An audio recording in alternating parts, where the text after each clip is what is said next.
Good morning. Welcome CA Addictology. My name is CH Chamalal. यहाँ हम देखेंगे difference between consignment sale and normal. Consignment में हम goods send करते हैं जो सेल के लिए कंसाइनी को, उसमें और नॉर्मल सेल में क्या डिफरेंस है। एक तरफ है कंसाइनमेंट, दूसरे पास है normal sale. Goods ownership transfer.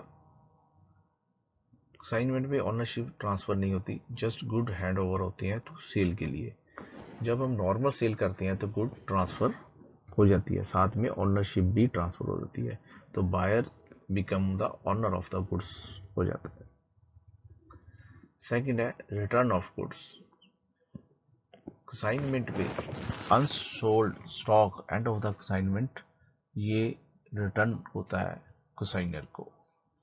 जबकि जो नॉर्मल सेल होती है, अगर उसमें एग्रीमेंट हो कि आप गुड्स इतने दिन में वापस कर सकते हो और इसमें जो वेंडर की कंसेंट होती है, तभी गुड्स वो रिटर्न होते हैं, अदरवाइज नहीं होते, अगर वो गारंटी पीरियड में हो तभी।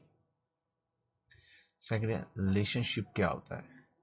कंसाइनमेंट में रिलेशनशिप क्या है, प्रिंसिपल और एजेंट का। कंसाइनर क्या होता है, वो प्रिंसिपल होता है क्योंकि ऑनर होता है, एंड कंसाइनी क्या होता है, वो एजेंट होता है। मगर नॉर्मल सेल में क्या होता है, सेंडरी डेटर। जिसको हम सेल करेंगे वो सेंडरी डेटर हो जाएंगे, और जिससे हम परचेज करेंगे वो सेंडरी क्रेडिटर हो जाएंगे। नेक्स्ट है loss of goods bear by. Consignment में अगर लॉस होता है गुड्स का तो कौन बियर करता है, कंसाइनर बियर करता है। अगर सेल होने के बाद जो लॉस होता है वो कौन बियर करता है, बायर करता है।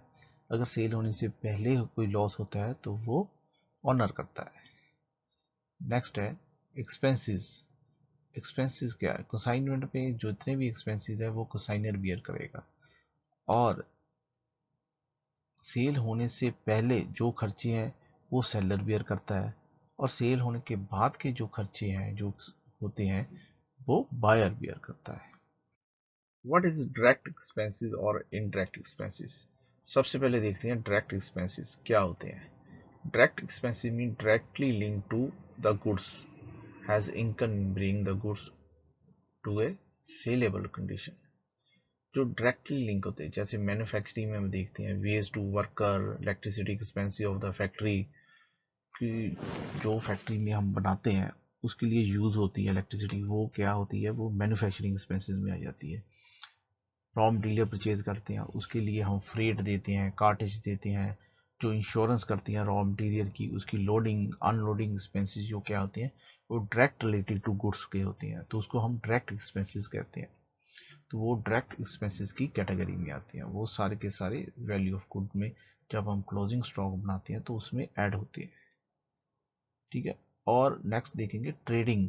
अगर कोई ट्रेडिंग यूनिट है तो जैसे ही उसने माल परचेज किया, उसका फ्रेट दिया, कार्टेज दिया, वो इंश्योरेंस की, लोडिंग एक्सपेंसेस की, उसकी ड्यूटी दी, एक्सपोर्ट ड्यूटी दी, वो क्या है, सारी की सारी directly link to the goods है, तो वो सारी की सारी क्या हो जाएगी, डायरेक्ट एक्सपेंसेस हो जाएगी।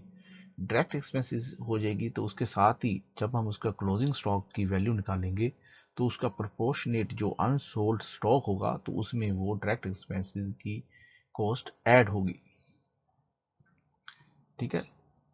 और इसकी हमने क्लोजिंग स्टॉक की वैल्यूएशन जो चैप्टर है उसमें की हुई है, आप वहां वीडियो देख सकते हैं कि डायरेक्ट एक्सपेंसेस क्लोजिंग स्टॉक में कैसे ऐड होते हैं। अब इनडायरेक्ट एक्सपेंसेस देखते हैं। इनडायरेक्ट एक्सपेंसेस क्या होते हैं, which is indirectly link to the goods. जो एक्सपेंसेस जैसे सैलरी होगी, रेंट हो गया, फ्रेट और सेल होगी, कमीशन होगी, बैड डेट्स हो गए, ऑफिस की इलेक्ट्रिसिटी एक्सपेंसेस हो गई, सेल प्रमोशन एक्सपेंसेस हो गए, कन्वेंस एक्सपेंसेस हो गए, कोई बिल्डिंग की रिपेयर हो गई, कोई मशीनरी की रिपेयर हो गई, कोई ड्यूटी दे दी हमने, कोई एनुअल टैक्स दे दिया, कोई पेट्रोल हो गया, कोई ट्रैवलिंग एक्सपेंसेस हो गए। तो जैसे ये खर्चे हैं केवल directly indirectly link to the purchase होती है। Salary of the accountant, salary of the manager, salary of the staff member, आपकी सेल हो ना हो उसकी सैलरी आपको देनी है। रेंट, रेंट अगर आपकी सेल हो चाहे ना हो आपको मंथली रेंट उसका पे करना ही पड़ता है। तो ये इनडायरेक्टली लिंक है, तो ये सारे के सारे खर्चे हम क्या कहेंगे, इसको इनडायरेक्ट एक्सपेंसेस। तो ये सारे प्रॉफिट एंड लॉस अकाउंट के खर्चे हैं, इसको हम प्रॉफिट एंड लॉस अकाउंट में ट्रांसफर करके क्लोज कर देते हैं। तो जो खर्चे डायरेक्ट नहीं है वो सारे के सारे इनडायरेक्ट एक्सपेंसेस है। अब कंसाइनमेंट में सबसे मेन है कमीशन, क्योंकि कमीशन ही कंसाइनी की इनकम है। कंसाइनी को क्या अर्न होगा, कमीशन ही अर्न होगी। तो कमीशन क्या है, ऑर्डिनरी कमीशन। ऑर्डिनरी कमीशन क्या है, जो कमीशन आपके एज पर एग्रीमेंटल सेल पर डिसाइड हुई है, जितनी आपने सेल की है उस पर आप कमीशन अर्न कर लेंगे, उसको कहते हैं ऑर्डिनरी कमीशन। नेक्स्ट कमीशन है डेल क्रेडिट कमीशन। ये कमीशन क्या है, ये कमीशन है कि आप हाई रेट कमीशन इसलिए दिए जाती है कि ताकि आप ज़्यादा से ज़्यादा सेल कर सको, इवन आप क्रेडिट सेल भी कर सको, कोई दिक्कत नहीं। मगर इसमें कमीशन में एक कंडीशन होती है कि जितना भी बैड डेट्स होगा वो जो लॉस है वो कंसाइनी ही बियर करेगा, ना कि कंसाइनर। इसलिए उसको कंपनसेट करने के लिए इसको हाई रेट कमीशन कंसाइनी को दी जाती है। तो एक दोनों तरफ फ़ायदा हो गया, कंसाइनर सेव हो गया कि उसको कोई बैड डेट नहीं होगा। ऐसा ही नहीं सेल बताने को लिए ऐसे ही सेल कर दी बिना कुछ सोचे समझे। और कंसाइनी को क्या फ़ायदा होगा कि उसको हाई रेट पर कमीशन मिल जाएगी, एज पर नॉर्मल रेट के हिसाब से उसको ज़्यादा कमीशन मिल जाएगी। नेक्स्ट कमीशन है ओवर राइडिंग कमीशन। ये देखते हैं, extra commission on those goods which pays higher price than the specified price. तो कमीशन कैसे कैलकुलेट करनी है, जो हायर रेट पर प्राइस पर आपने बेची है स्पेसिफाइड से, उसको माइनस कर लिए, जितने यूनिट बेची है उससे मल्टीप्लिकेशन कर लिया, जो रेट ऑफ कमीशन है उससे मल्टीप्लिकेशन कर दिया, जो कमीशन आएगी वो एक्स्ट्रा ओवरराइड कमीशन होगी, ताकि जो आपने एक्स्ट्रा सेलिंग प्राइस पर कमाई, तो इसी से हाई ओवरराइडिंग कमीशन। इस वीडियो में हमने देखा कि सेल और कंसाइनमेंट में क्या डिफरेंस है, इनडायरेक्ट डायरेक्ट एक्सपेंसेस क्या है, और कमीशन कितनी तरह की होती है। नेक्स्ट वीडियो में मिलेंगे, तब तक के लिए शुक्रिया, नमस्कार, थैंक्स, जय हिंद।